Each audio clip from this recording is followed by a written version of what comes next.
cost us this amount, so it needs to be cost effective. If the county's only gonna receive $300 and it's gonna cost him $500 to do it, that seems foolish, so. Right. But if we had it there in place, we didn't have to add it in and regain signatures, you know, that Right. sort of thing.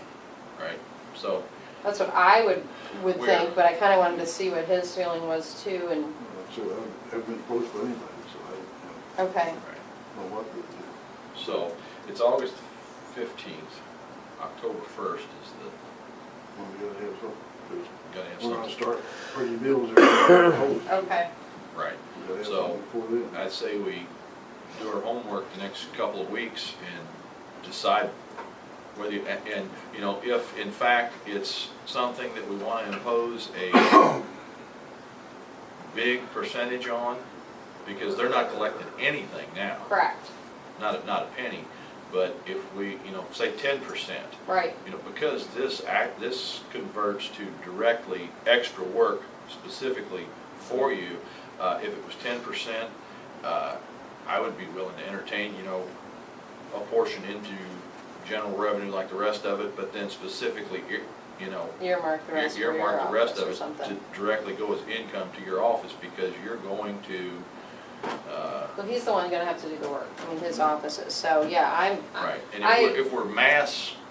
like the regular tax collections, if we're mass handling them, that's one thing, but this is somebody's going to have to sit down and specifically make these entries, so. No, I agree, and I mean, I think, on one hand, if we're looking at, you know, our obligation to the citizens, I think that we have an obligation to collect. At the same time, I feel like if someone is just intentionally usurping their responsibilities for their parcel because they can, and there's no authority that can require them to pay, then I think that it's our obligation as the officials to be able to rein that in as best we can, but at the same time not causing hardship to each individual office. Right. Are you gonna tie this in just to the real estate, or are you gonna try to impose some personal property stuff? I don't think that there's, she was more specific on things that just violated the municipal ordinances.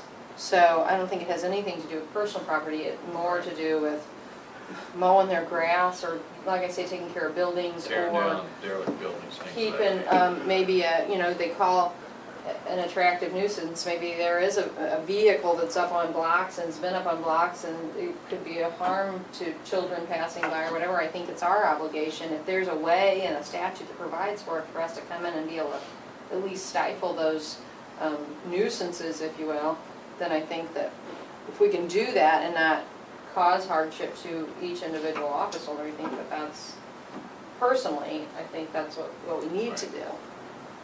Yeah, let's, if you don't, see if you can get Cindy Davenport in contact, because Yeah, that's I'm the gonna- two parties that need to talk. I actually will shoot her an email, Jerry, I'll copy you in on it, and then I'll attach the statute so you can read it, and then see where we can maybe, and if you wanna maybe shoot it over to your software company and copy us in, and we can see how we can rectify that problem as quickly as possible, that'd be great.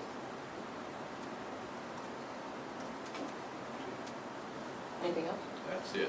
While I have you here though, Jerry, I have your spec sheets for these printers that you have, and you just have one printer? Yeah. Okay, and it's from, let's see, I saw a date on here, we bought it in '06 or something like that? What is it, 07, I think, spring of 07?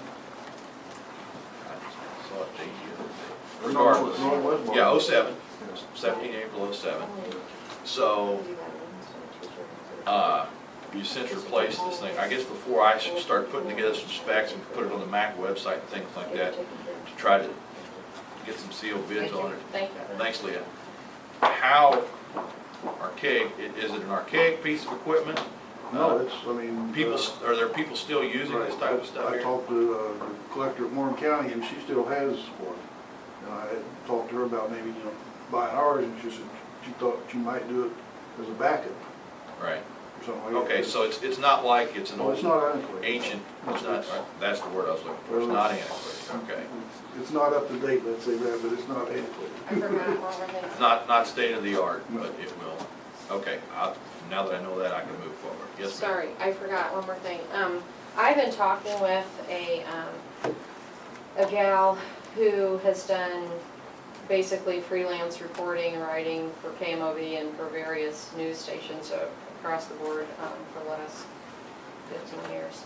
I'm going to be using her on more of an hourly basis. I told her to come over here and pick up stuff for a 1099.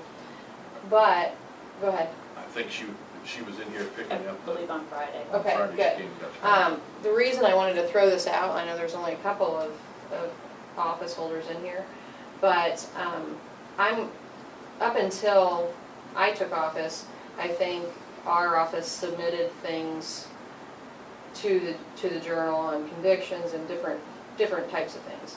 One of the things that I think is really important is that we as a government be proactive in the positive things that we do as a government instead of always reacting to the negative things that may or may not occur. I'm saying this because clearly none of us have the budget to pay a person to do a full-time basis reporting or PR work. I had her do a 1099. That way, if somebody else wanted to use her, or anyone else for that matter, I mean, I'm using her because I know her work and I feel comfortable in it, and she's going to kind of give me a baseline, how long it's going to take. I don't know if it's maybe an hour a week, or I don't even know if it's going to be that much. But nonetheless, if you're interested at all, or you want to interview her separately, or if you don't, I just wanted to throw it out there because, like I said, you know, I think there's lots of great things that we all do that go unnoticed. And there are also times that we need somebody to be able to answer the not so great things that happen in a positive way so that the community is informed, but at the same time, maybe doesn't get so anxious about what might be going on. So Right. her name is Megan Hannigan. I think you've got her contact information. So I just wanted to throw that out. I told her that if anyone was interested, and I was going to send out, and I was actually going to have Amy send out an email, you wanted to contact her and have that face-to-face time. That might be something that, you know, I know that you put stuff in the paper. I don't know if you write your own stuff. I frankly don't have the time to write news articles. So, and Bob Simmons has indicated that so long as we don't take a political position, Right. you know, it's just as an informative piece, it doesn't cost us anything. So we think Sure. that it's really beneficial to be able to utilize the resources that we have and also get us out there, whether it be on the radio stations or on a TV station from time to time to say, hey, you know what, Lincoln County's got a lot of great things going on too. So I just wanted to give you that heads up that I was Thank you. talking to her. Okay, that's Very all I good. have now. Thank you. Thank you. Okay, I will try to put something together on these specs so we can try to sell this thing. It's just taking space there and we can use it for other stuff.